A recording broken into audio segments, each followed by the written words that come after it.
जिन्होंने बंटाधार किया, हाँ, उन्हीं को बॉस बनाइएगा। कैसी रणनीति है ये?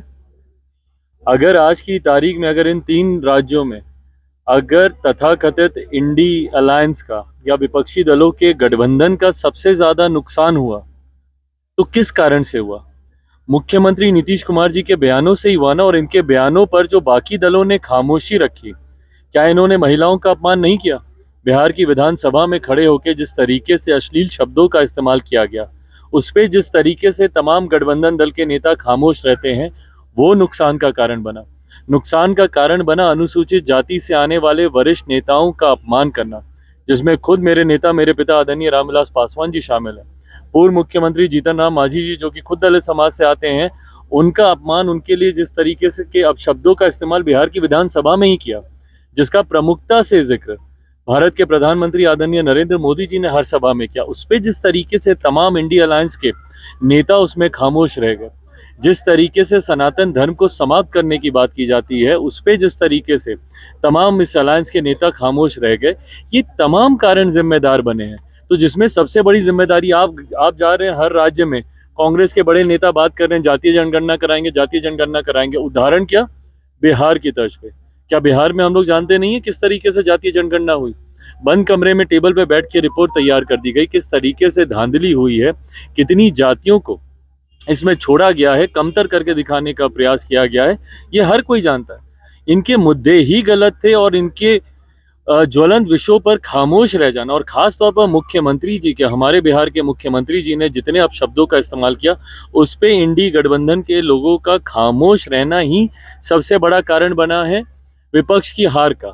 अब ऐसे में इन्हीं को जाकर एकदम आगे बैठा दें तो भैया जो बचा कुचा है वो भी सब समाप्त हो जाएगा।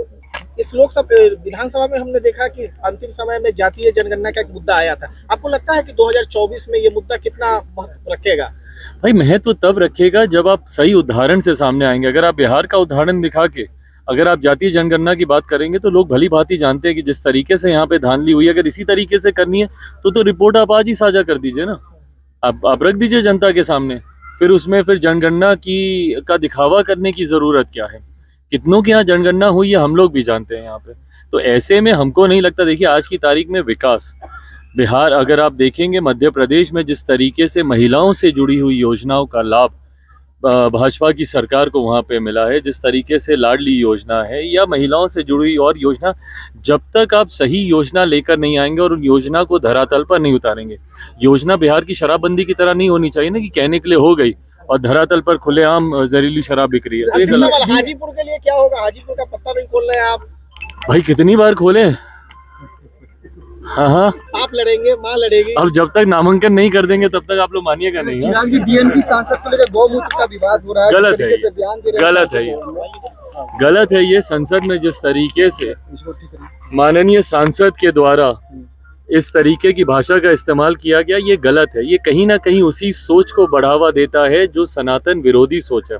खैर, इसके पूर्व में भी उनके कई वरिष्ठ नेता सनातन धर्म को समाप्त करने की बात पहले भी कर चुके हैं। ऐसी बातों को निरंतरता में उठाकर समाज में असंतोष उत्पन्न करना, समाज में बंटवारे की भावना को बढ़ाना।